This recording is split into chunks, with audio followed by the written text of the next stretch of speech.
Hey everybody, this is the Sliders Review, and I'm here today to talk to you about Spider-Man the Animated Series, Season 5, Episode 12 and 13, I Really Hate Clones. This right here came out in 1998, and in my opinion, it is the definitive birth of the Spider-Verse and one of the best series finales I've ever seen in any media. This was like the coolest thing I've ever seen growing up because like I had never seen multiple Spider-Man all in like one place. Because when it comes to the actual Spider-Verse comic book, it wouldn't even come out until 2014. So yes, this right here, this masterpiece of an episode is truly the birth of like the multiverse when it comes to the Spider-Verse. And then we all have John Schemper and his team to thank for this. Because like, let's see, it was directed by Bob Richardson, who pretty much directs pretty much every episode in this series. And John Schemper, the story is by him, and he's written it along with like other people, and it's based off of also miniature other comic books and stuff like that. And I just remember being a teenager and seeing this and being like, oh my god, all these different Spider-Men, like who are they and everything, because I had never seen none of them. Now they are made up for the show except for one, well, except for two. And so like the different Spider-Man in this, because remember they came out, it was a cliffhanger from the last episode and then they appeared. And so it's the armored spider who is like a silver armored version of Spider-Man that's black and silver.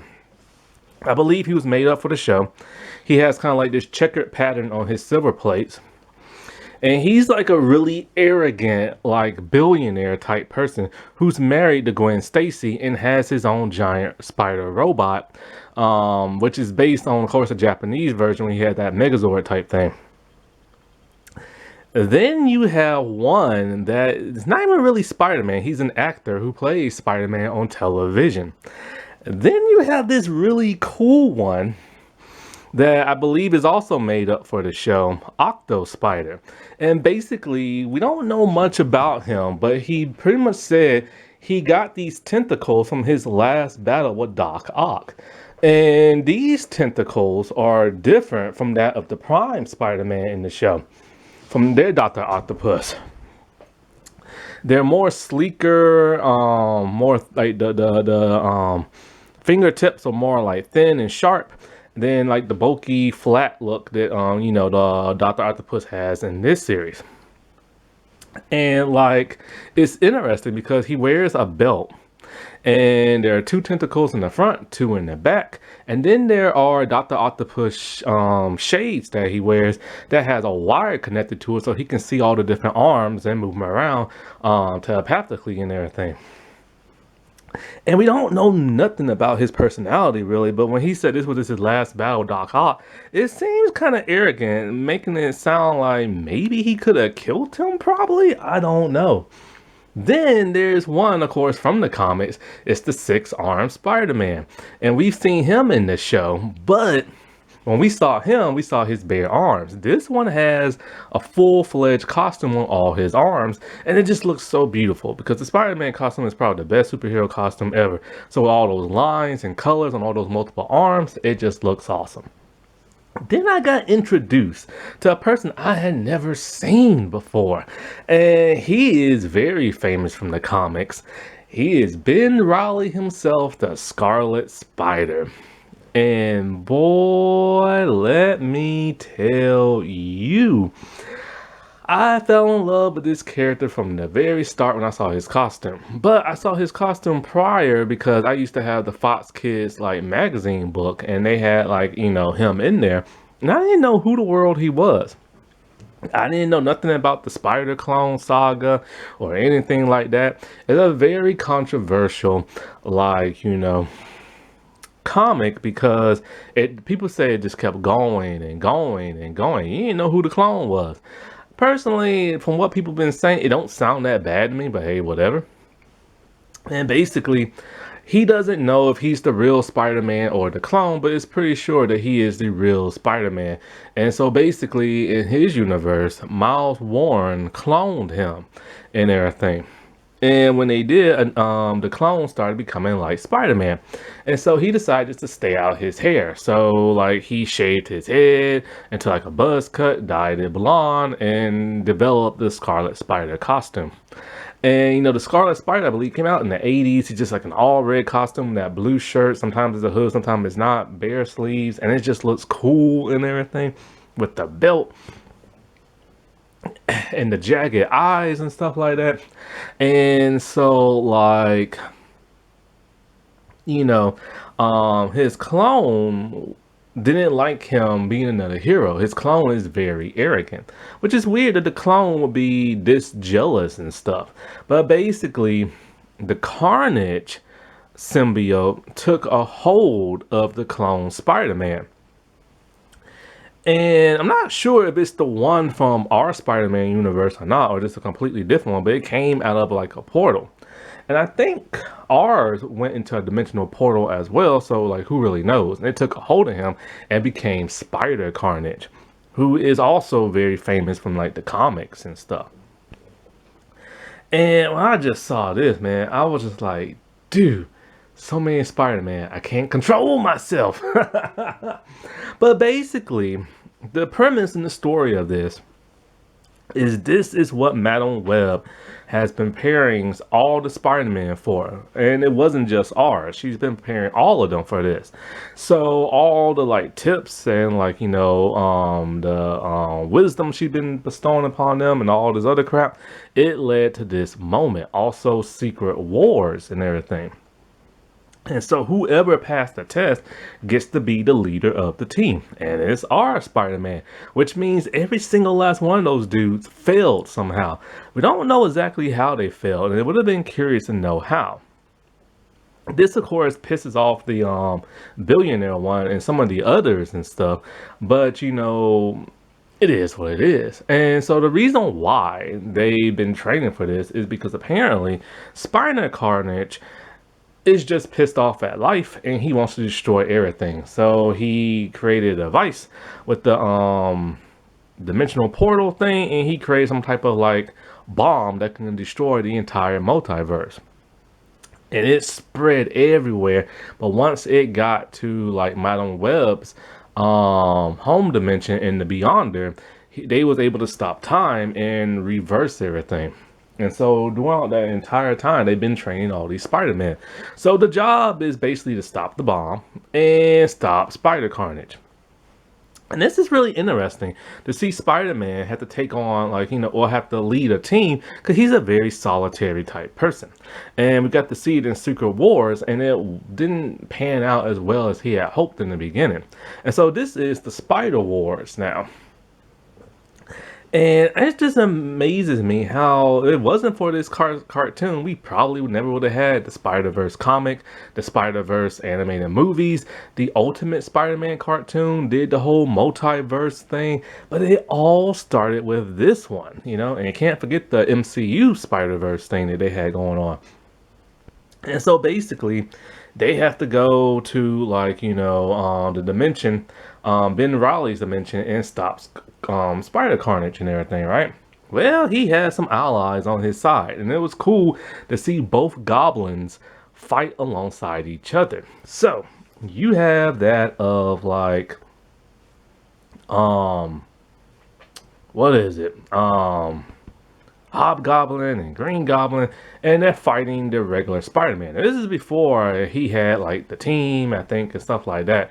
I remember him fighting solo. And so like he's there and everything is in rubble. The goblins have really messed like New York City up. And Jameson is like, on like the mic, and talking about everything that's going on, and you really feel sorry for Jameson because this Jameson has a reason to hate Spider-Man, like a real legit reason. And of course, Spider-Man just thinks he's being his typical self. But then when he sees Robbie being hateful towards him, he knows something really is up. And so when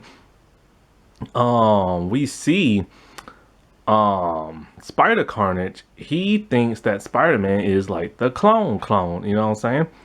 And he's just pissed and all this other stuff. So the Beyonder gets him out of harm's way, and then they introduce him to the other Spider-Man, which don't make no sense because the last episode he met the other Spider-Man. So continuity error.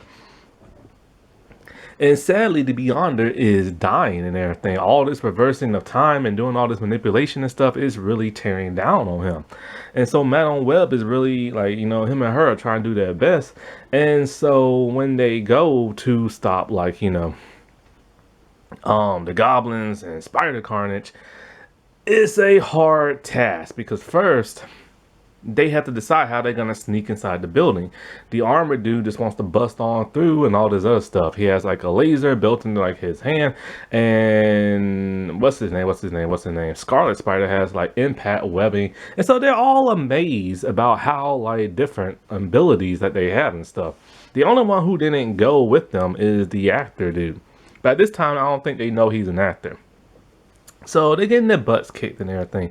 The goblins are getting taken out, and Spider Carnage is really tough. And every time somebody gets hurt, the Beyonder will literally pull them out of the fight because he fears that, they're gonna need that Spider-Man later on in the battle in case the other ones perish. So like the the armored one get hit with a polarizing ray that impels his back to where he can't move. I'm just like, oh man, I wanted to see him do something cool. So he's like taking out the fight, but then as they're getting the upper hand on like the others and stuff, it's cool to see Spider-Man and Scarlet Spider fight on side by side. But then sadly, the multiple arm one, his mutation starts to flare up and he turns into the man spider. And so they have to take him out. And when they take him out, the one, I think Octo Spider, I think he got taken out too. I can't remember. But at some point in time when the Beyonder takes out the man spider, he tells Madame Web to tell Spider-Man like thank you for everything, and because the man spider like attacks him, so he has to teleport to like a different dimension to get man spider away from like everybody as he is slowly dying and everything. And so like at some point Carnage Spider he transports to another dimension, so Spider-Man is really the only one who can go because everybody else is just kind of like hurt or whatever. And so it's the Armored Spider Dimension 1. And we get to see Gwen Stacy for the first time. At least I did. I had no idea who she was because I always assumed Mary Jane was his original girlfriend and stuff. But surprise, surprise to me. And it was cool that they finally added her into the show. We get to see the little mechanized spider robot thing. And so, like, Kingpin is actually nice in this, and this Spider-Man is getting married, I believe. And so they think it's the armor dude is like our Spider-Man, so it's like well, they think our Spider-Man is the armor dude, so they think, oh, you're back in your original costume, whatever. But then Carnage Spider is there and he's able to morph, and I love Carnage Spider's outfit. And when he morphs back into his Spider-Man outfit for a glimpse, we get to see Ben Reilly's Spider-Man costume from the comics, which is very beautiful. So anyways, him and Spider-Man just go toe to toe, and the mechanized robots like being controlled verbally, and it starts to circuit, and Spider-Man's not really doing a good job. And then so like I forget at one point they send the actor in and he has sonic grenades, and so like, oh yeah, that's how the Octo dude got taken out. the one with the multiple arms dropped the grenades and then he got impaled and everything. But anyway, the dude who's like an actor, he's able to kick some butt with those sonic grenades. He can't do much, but you know, sonic grenades really hurt a symbiote. And so at some point in time, like, you know, I think he might go to like a different dimension or not. It's been a long time since I saw this. And so they don't know where he is, but they see a glimpse of him attaching like the bomb to like the portal device and everything like that. So Spider-Man is at the point where he's all like, Brawn is not gonna stop this dude. It's something Madam Web has taught him before, so he has to use his brain. And he knows that there's only one person who can get in the head of like Peter Parker, and that's Uncle Ben.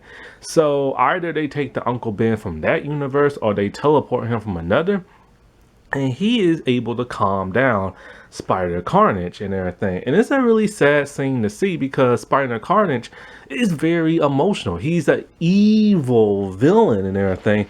But the moment he sees Uncle Ben, he just can't control himself. And Uncle Ben is, you know, just like telling him how, like, you know, you're not alone in this world, you got me, and blah, blah, and stuff like that. And Carnage Spider does something unbelievable. He sacrifices himself.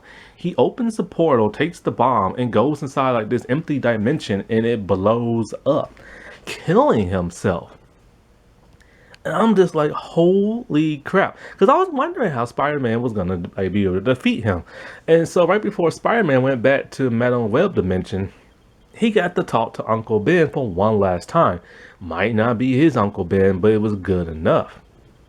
And so he goes back to where all the other Spider-Men are at, and you know, they're cheering him on and everything. And it's really cool because our Spider-Man kicked some butt. He didn't have to use his muscle. He used the most powerful muscle of them all, and that's his brain. But then what's so cool is that the actor tells him, you know, can you come to my dimension because somebody wants to meet you. And we get a Stan Lee cameo. That was just awesome, as our Spider-Man is webbing Stan Lee all around, like, you know, the city and stuff.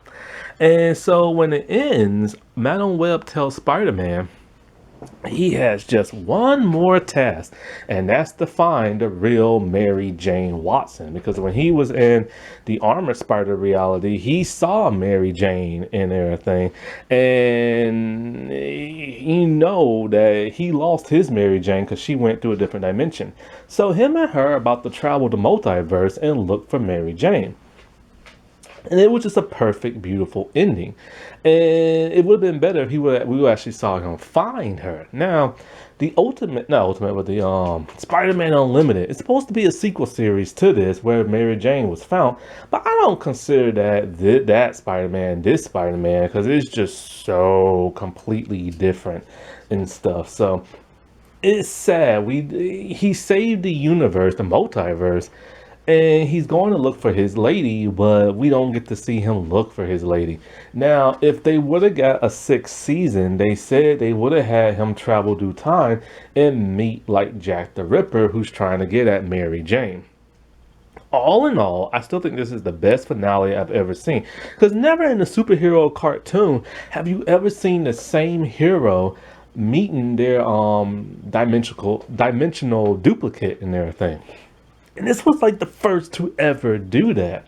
And some other cartoons still to this day haven't even done that. And it just shows how amazing this cartoon really is. And this is why this is my favorite Spider-Man cartoon. Alrighty, well, I'll talk to y'all later. Bye.